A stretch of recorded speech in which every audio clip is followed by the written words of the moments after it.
Your own channel chart का मानो friends. चलिए देखते हैं निफ्टी और बैंक निफ्टी में किस तरीके करने के मौके मिल सकते हैं। यहाँ पे अभी डिटेल में एनालिसिस नहीं करूँगा क्योंकि हम रिट्रेसमेंट का इंतज़ार कर रहे थे निफ्टी में, वो रिट्रेसमेंट हमारे एक्सैक्ट टिफिन को मिल गया है, जैसे कि हमने आवरली चार्ट में देखा था।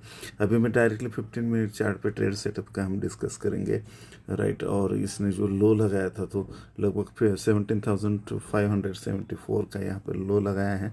और जो ये बड़ा वाला टिफ़िन है तो 17,574 से लेकर 17,489 ये आवरली चार्ट का लो है, आवरली चार्ट का टिफ़िन है, राइट।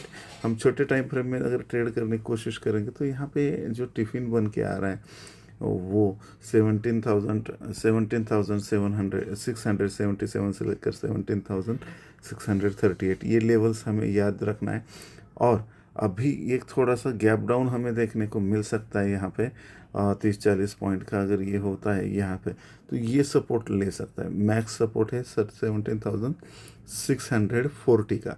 इस सपोर्ट से अगर बाइंग आती है तो एक ज़बरदस्त रैली ऊपर की तरफ आएगी।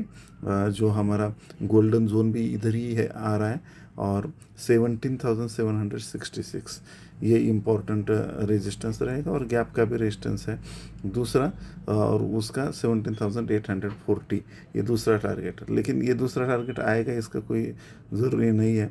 तो ये कंप्लीट हुआ है, और ये सी अभी नीचे तक ये और ये बी यहाँ तक कहीं कंप्लीट होके ये सी हमें टारगेट, तो सी का जो है तो इस जोन में आना चाहिए, राइट।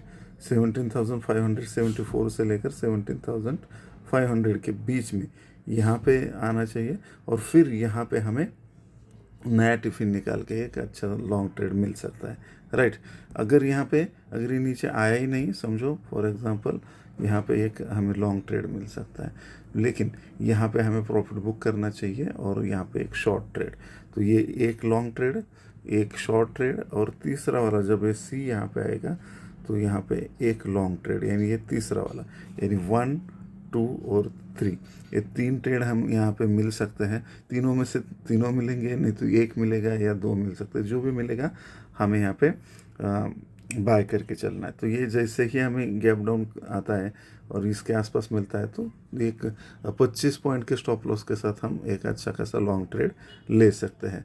जैसे इस रेंज में आएगा प्रॉफिट बुक करना है और इंतज़ार करना है, फिर यहाँ पे हमें दूसरा टिफ़िन निकालना होगा, फिर उस ब्रेकआउट पे टिफ़िन रिटेस्ट पे हम शॉर्ट कर सकते हैं, राइट। और ये बी सी कंप्लीट होगा तो ये सी जो 0.1 से लेकर 1.236 तक का ये टारगेट है, और हमारा वो आवरली का टिफ़िन भी यहीं आ रहा है। तो ये 3 ट्रेड सेटअप मैंने आपको दे दिए, उस हिसाब से आप यहाँ पे प्लान करना है निफ्टी में, राइट।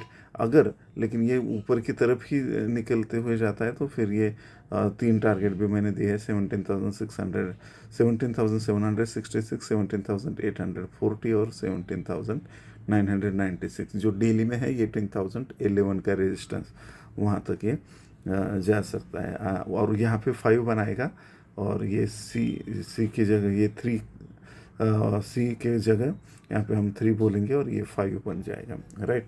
बैंक निफ्टी में भी हम अगर देखने की यहाँ पे कोशिश करेंगे तो क्लियरली यहाँ पे दिखाई दे रहा है हमें कि यहाँ पे भी 3 कंप्लीट हुआ है, जो 1, 2, 3, 4, 5 लेवल 3 का भी कंप्लीट हुआ है।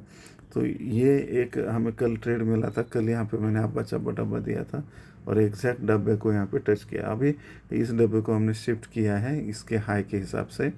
तो अब यहाँ पे ये फिर ए बी और ये सी ऐसे भी हो सकता है, ये ए बी और ये सी, राइट। इसका टारगेट जो है इसके 1 से लेकर 1.236 का आ सकता है, और ये हमारा आवरली का बचा डब्बा मैंने यही निकाला है, तो इसलिए मैं आवरली पे लेके नहीं जा रहा हूँ आपको।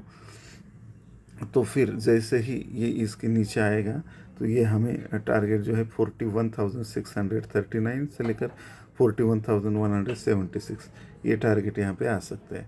और जैसे ही ये आएगा फिर यहाँ पे नया टिफ़िन मारेंगे हम, और ये 5th के लिए ऊपर की तरफ जा सकता है।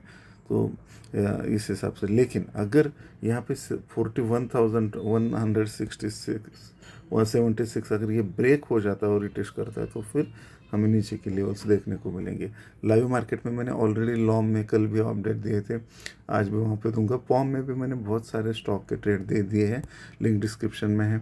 और बिल्कुल आप सीखते रहिए और लर्न करते रहिए, तब तक के लिए हंसते रहिए। और दूसरा यहाँ पे जो अपडेट्स है, यहाँ पे क्रूड ऑयल डाउन हो रहा है।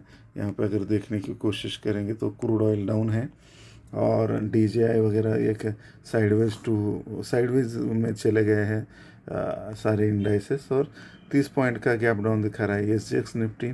और यहाँ पे क्रूड ऑयल 2% डाउन हो चुका है।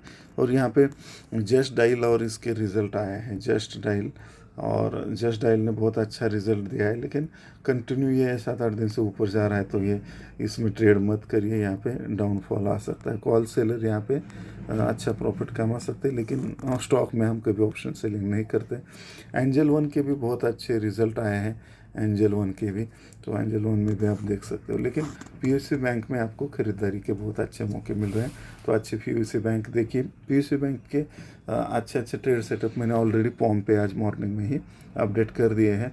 यहाँ पे अगर FI का सेलिंग देखें तो FI ने यहाँ पे सेलिंग किया है 533 करोड़ का, और DII ने बाइंग किया है 270 का, राइट। तो इस हिसाब से आपको यहाँ पे प्लान करना है। फेड का जो है लोग पकड़ के चल रहे हैं कि 25 बेसिस पॉइंट अभी ये और 2 हाइक यहाँ पे हो जाएंगे, तो उस हिसाब से हमें यहाँ पे काम करना है। 2 हाइक यहाँ पे और देखने को मिल सकते हैं। रिजल्ट सीज़न आ गया है, तो थोड़ा सा उस हिसाब से आपके ट्रेड को प्लान कर सकते हो। मेरी तो ढेर सारी शुभकामनाएं आपके साथ सदा रहेगी। Bye bye for now.